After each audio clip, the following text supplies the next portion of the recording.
मित्रांनो, तुमचं पुन्हा एकदा GB स्टोरी टेलर या चॅनलवर स्वागत आहे. आजच्या आपल्या गोष्टीचं नाव आहे हिरण्याक्ष गुहा. लेखक निखिल सूर्यवंशी. पण गोष्ट सुरू करण्याआधी जर कोणी या चॅनलवर पहिल्यांदाच आलेले असाल तर त्यांनी या चॅनलला सबस्क्राईब करायला विसरू नका. चला तर मग अजिबात वेळ न घालवता गोष्टीला सुरुवात करूया.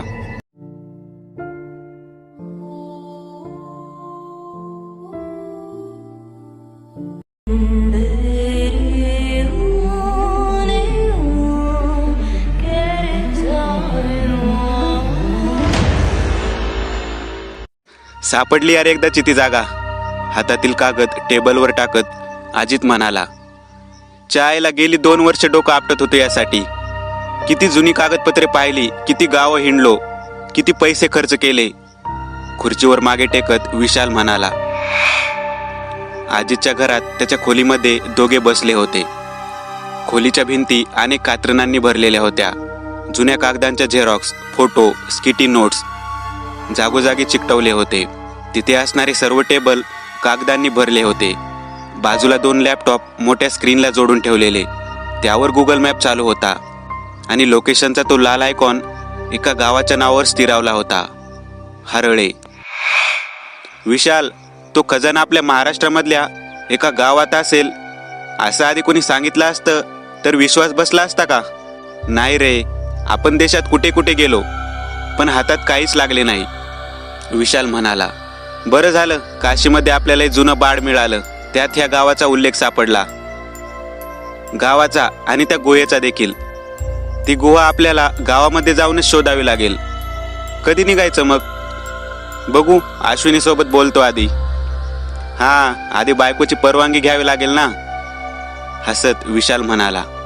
मी कुठे पण फिरत असतो, ती काही बोलत नाही, पण हा शोध महत्वाचा आहे. तिची देखील यात किती फरफट झाली आहे. हो रे, माहिती आहे. तुला इतकी चांगली बायको मिळाली, तुझ्या असल्या उद्योगात तुला साथ देते ती. बरं, मग तिच्याशी बोलून मी ठरवतो. तुला सांगतो कसा प्लॅन करायचा ते. अजित आणि विशाल कॉलेजमध्ये असल्यापासून मित्र होते. दोघांचेही वय 30च्या आसपास होते. दोघेही वेगवेगळ्या कॉलेजमध्ये इतिहासाचे प्राध्यापक होते. त्यामुळे इतिहास या विषयात दोघांनाही खूप रस होता. एका मोगली सरदाराने लुटून मिळवलेला खजाना दडवून ठेवल्याचा उल्लेख विशालला सापडला होता.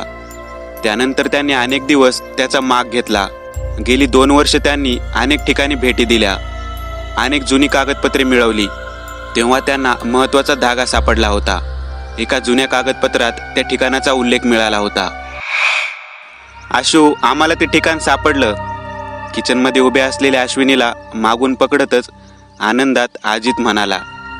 अरे हो, मला सोड आधी, मग सांग काय झालं.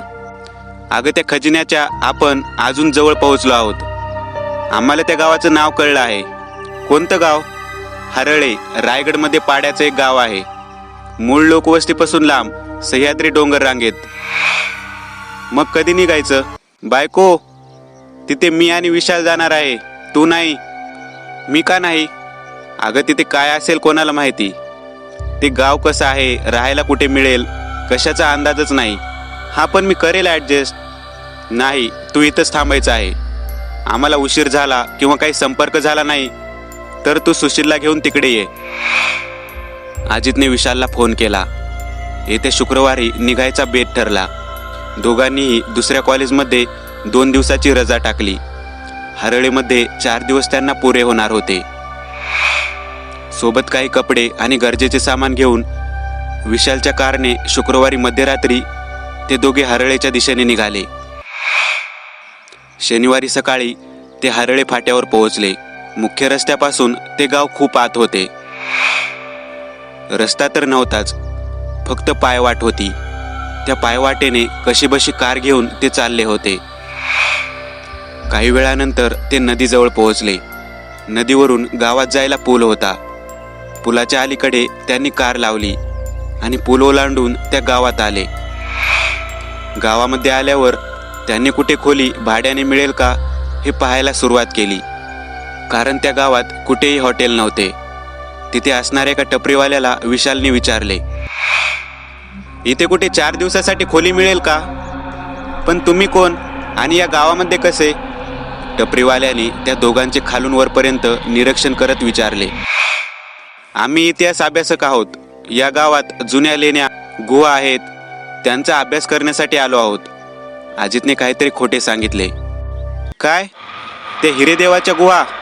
येडे का काय तुम्ही? का? काय झालं रे? त्या डोंगराच्या भागात गेल्या 100 वर्षात कोणी फिरकला नाहीये. सैतान राहतो तिथे. त्या बाजूला गेलेला कोणी परत येत नाही. ते सगळं जाऊ दे, तू आधी सांग, आम्हाला खोली मिळेल का? हा, ती मिळेल हो. इथून 6 घरं सोडली की उजव्या हाताला वळा. तिथून 4 ते 5 घरं सोडली की एका घराच्या दारात तुम्हाला पाण्याचा हापसा दिसेल. त्या घरात विचारा, सुगंधा मावशी राहते तिथे. तिच्याकडे आहेत काही खोल्या. टपरीवाल्याचा निरोप घेऊन ते दोघे सुगंधा मावशीचं घर शोधत निघाले. त्या हापशासमोर असलेल्या घराचे विशालने दार वाजवले. जवळपास 50च्या आसपास वय असलेल्या एका स्त्रीने दार उघडले. कोण तुम्ही? काय पाहिजे? त्या स्त्रीने विचारले. तुम्ही सुगंधा मावशी ना? विशालने विचारले. हो, मीच. पण काय झालं? तो टपरीवाला म्हणाला तुमच्याकडे राहायला खोल्या आहेत. आम्हाला एक खोली हवी होती. हां, मिळेल. पण कोण तुम्ही? कुठून आलात? आम्ही इतिहासाचे अभ्यासक आहोत. या गावापासून काही अंतरावर असलेल्या लेण्या आणि गुहांचा अभ्यास करण्यासाठी आलो आहोत. म्हणजे तुम्ही त्या डोंगरात जाणार? हा, म्हणजे त्या गुहा जिथे आहेत तिथे. अरे पोरांनो, कशाला जीवाशी खेळताय? ती जागा सैतानाची आहे. मावशी, आम्ही काळजी घेऊ सगळी. आम्हाला 4 दिवस खोली पाहिजे. बरं, तुम्ही थांबा थोडा वेळ. मी बंड्याला सांगून बाजूची खोली नीट करून घेते. काही वेळ गेला. त्यानंतर सुगंधा मावशी त्यांना खोली दाखवायला घेऊन गेल्या. हे बघा पोरांनो, ही खोली आहे. सकाळी बाहेर बंबातून गरम पाणी घ्या. बाकी पाणी मागच्या विहिरीतून आणावं लागतं. मावशी, तुम्ही एकट्याच राहता? अजितने विचारले. हो, इथे एकटीच. एक मुलगा आहे, तो पुण्यात असतो. इथं घर कामाला बंडे आहे. त्यांनी खोलीमध्ये काही वेळ आराम केला. जेवणाची सोय मावशीकडे झाल्याने मोठा प्रश्न सुटला होता. दुपारी जेवण करताना बंड्या तिथेच होता. जवळपास 20चा वाटत होता. त्याला पाहून विशाल म्हणाला, बंड्या, आम्हाला गावातला डोंगर दाखवतो का? नाही दादा, तिकडे जायला बंदी आहे. जुनं पडके घर पण आहे तिकडे. अरे तू आम्हाला दाखव फक्त. येऊ नकोस त्या डोंगरावर. पण मला काय मिळेल? तुला आम्ही 500 रुपये देऊ. फक्त आम्हाला तू रस्ता दाखव. चालेल, पण मी त्या घरापर्यंतच येणार. ते तिघे त्या डोंगराकडे निघाले. जवळपास 1 तास चालल्यानंतर ते त्या डोंगराजवळ आले. डोंगर रांग आडवी उभी, दूरवर पसरलेली. जसजसे ते जवळ जाऊ लागले, त्यांचे लक्ष समोरील घराकडे गेले. जुने दगडी बांधकामातील ते घर होते. त्याचा काही भाग ढासळला होता. दादा, हेच ते घर. ह्याच्या पलीकडे कोणी कधीच जात नाही. हे घर किती जुनं आहे? विशालने विचारले. 100 वर्षापेक्षा तरी जास्तच. इंग्रजांच्या काळातील बांधकाम आहे. अजून पण मजबूतीने उभा आहे. समोर दिसता आहे त्या झाडापलीकडे त्या गुहांची सुरुवात होते. बरं चल, आता परत जाऊ. आम्हाला समजला रस्ता, विशाल म्हणाला. संध्याकाळी ते तिघे पुन्हा घरी आले. विशाल आणि अजितने तयारी सुरू केली. दुसऱ्या दिवशी सकाळी लवकर ते त्या डोंगरात जायला निघणार होते. सोबत काही हत्यारे देखील आणलेली. विशालने त्याच्या बाबांचे रिव्हॉल्वर आणले होते. सकाळी सुगंधा मावशीकडून खायचे भरपूर सामान घेऊन ते दोघे त्या डोंगराकडे निघाले. सकाळी 8 वाजता ते त्या पडक्या घराजवळ पोहोचले. त्या घरापासून ते पुढे चालत निघाले. थोडं पुढे गेल्यावर दोघेही थांबले. विशाल, तुला असं वाटत नाही का? ही झाडी लांब वाटत होती, पण आता अचानक जवळ वाटत आहे. अजित म्हणाला. हो रे, मला हेच वाटतंय.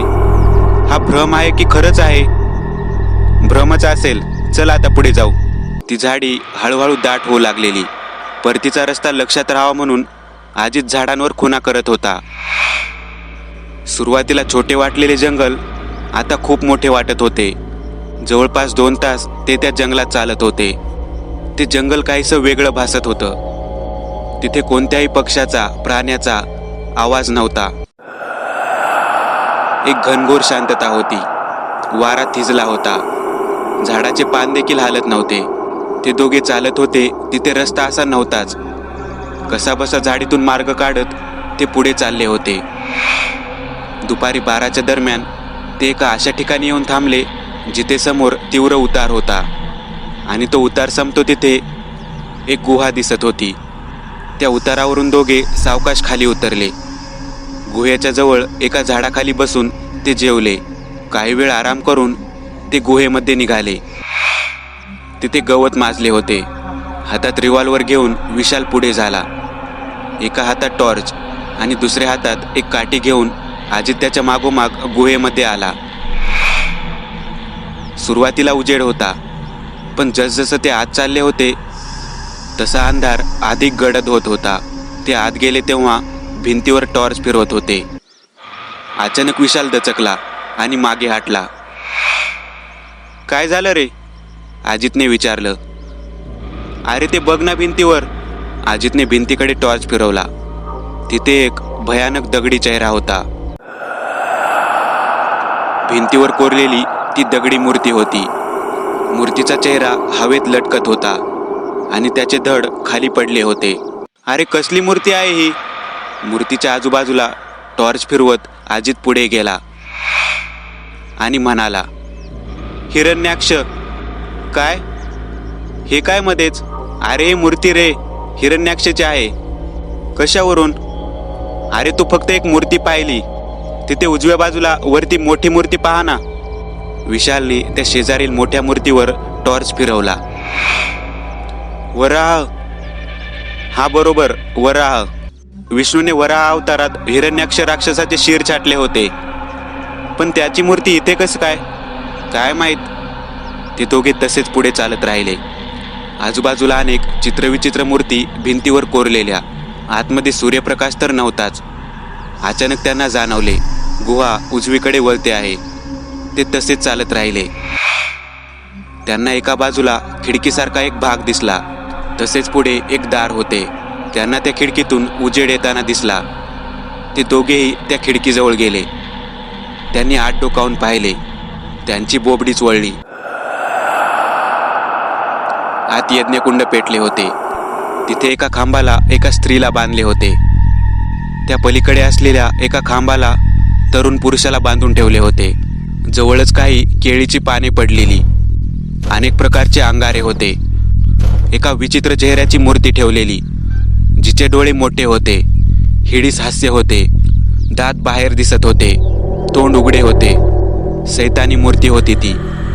शिवाय एक मोठी कुऱ्हाड तिथे कडेला भिंतीला टेकवून ठेवलेली. आजूबाजूला 3 पुरुष उभे होते. त्यांनी डोक्यापासून पायापर्यंत पायगोळ काळी वस्त्रे घातली होती. त्यांचे चेहरे दिसत नव्हते. यज्ञाजवळ बसून एक पुरुष काहीतरी विचित्र मंत्र बोलत होता. हे सगळे सुरू होते, पण विशाल आणि अजितला त्याचा आवाज येत नव्हता. तिथे उभा असलेला एक पुरुष त्या स्त्रीजवळ आला.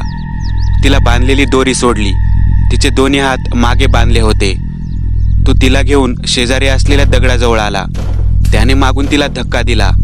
तिचे गुडघे मुडपले आणि तिचे शरीर दगडावर कलंडले. त्याने तिची पाठ दगडावर दाबून ठेवली. दुसऱ्या पुरुषाने भिंतीला टेकवून ठेवलेली ती कुऱ्हाड उचलली. रुंद पाते असलेली ती कुऱ्हाड चकाकत होती. तो ती कुऱ्हाड घेऊन त्या वाकलेल्या स्त्रीजवळ आला. तो पुरुष काय करणार आहे याची अजितला कल्पना आली. त्याच्या बॅगेच्या कडेला असलेल्या हुकमध्ये त्याने छोटा चाकू अडकवला होता. त्याने झटकन तो चाकू काढला आणि त्या पुरुषाच्या दिशेने फेकला. पण आश्चर्य, तो चाकू त्या खिडकीमध्येच गडप झाला. काय झालं हे? अजितला लक्षात येईपर्यंत त्या पुरुषाने कुऱ्हाड वर उचलली, पार डोक्याच्या मागे नेली आणि वेगाने ती कुऱ्हाड खाली आली. पहिल्याच घावात त्या स्त्रीचे डोके धडावेगळे झाले. रक्ताच्या चिळकांड्या उडत त्या स्त्रीचे कबंध काही वेळ तडफडले आणि शांत झाले. त्या बांधून ठेवलेल्या तरुणाच्या बाबतीत पण तेच झाले. त्याला देखील त्याच दगडावर आणले आणि त्याचे मस्तक छाटणार इतक्यात विशाल धावत त्या दाराजवळ गेला. इथून अजित ते दृश्य पाहत होता. त्या तरुणाचे मस्तक देखील धडावेगळे झाले, पण तिथे दारात विशाल मतिगुंग झाल्यासारखा थबकला होता. अजितने विशालकडे पाहिले. तो विशाल जवळ गेला. काय रे, तू आत का गेला नाही? अजितने विचारले. अरे आत बघ, कुठे काय आहे? अजितने आत पाहिले तर तिथे पूर्ण काळोख होता. त्याने टॉर्च आत फिरवला. सगळीकडे धूळ होती, कोळिष्टके पसरली होती. आता त्यांनी जो प्रसंग पाहिला त्याचा दुरानुमय संबंध नव्हता. हा काय प्रकार आहे? आपण आता काय पाहिलं मग? अजित म्हणाला. मला काहीतरी भयानक प्रकार वाटत आहे अजित. आपण इथून निघणे गरजेचे आहे. मला पण तेच वाटते. ते दोघेही पळत बाहेर निघाले. अचानक त्या गुहेत जीव आला होता. इतका वेळ जिथे निर्जन शांतता होती तिथे आता चित्रविचित्र आवाज येत होते. कसल्याशा प्राण्यांचे, माणसांचे आवाज घुमत होते. ते धावत गुहेच्या माथ्यावर आले, जिथे ते उजव्या बाजूला वळले होते. अचानक त्यांचे लक्ष भिंतीकडे गेले. त्यांची भीतीने गाळण उडाली. येताना ज्या मूर्ती भिंतीवर होत्या त्या आता तिथे नव्हत्याच. अजित, ते बघ जमिनीवर, विशाल ओरडला. अजितने जमिनीवर पाहिले. त्या दगडी मूर्ती आता जमिनीवर पडलेल्या आणि उठून त्यांच्या दिशेने येत होत्या. ते दोघेही धावत त्यांच्या बाजूने गुहेच्या दाराकडे निघाले. त्यांच्या हातापायाला कंप भरू लागला. ते वेगाने पाय उचलू लागले, पण त्यांना मागून कोणती तरी शक्ती खेचत होती. ते प्रचंड थकले होते, पण गुहेचे तोंड अजून दिसत नव्हते. मागून येणारे विचित्र आवाज त्यांचा थरकाप उडवत होते. धावत ते गुहेच्या तोंडाजवळ आले. अजित पुढे धावत होता. विशाल त्याच्या मागेच होता. इतक्यात विशालचा पाय दगडाला अडखळला आणि तो खाली कोसळला. अजितने मागे पाहिले. तो त्याला मदत करायला परत फिरला, पण तेवढ्यात विशाल त्या अंधारात खेचला गेला आणि नाहीसा झाला. घाबरलेला अजित तसाच गुहेतून बाहेर पडला. त्या गुहेच्या अंधारात उभ्या असलेल्या त्या काळ्या सावल्या अजितला स्पष्टपणे दिसल्या. तो तसाच जंगलात धावत सुटला. झाडांच्या जंजाळ्यातून शक्य तसा तो धावत होता, पण धावताना त्याच्या लक्षात आले सूर्य अस्ताला जात होता, पण तो स्वतःशी विचार करत होता. त्या गुहेत तर अर्धा तास पण वेळ गेला नसेल, मग इतक्या सूर्यास्त कसा? तो तसाच धावत होता. त्याला कल्पनाच नव्हती तो कुठे धावत आहे. ज्या रस्त्याने ते आले होते तो रस्ता तर तो केव्हाच चुकला होता. पण त्याला खूप धाप लागली होती. एका झाडाच्या बुंद्याला तो टेकून उभा राहिला. त्याचे शरीर घामाने निथळत होते. पुढे काय करायचे या विचाराने त्याचे डोके बधीर झाले होते.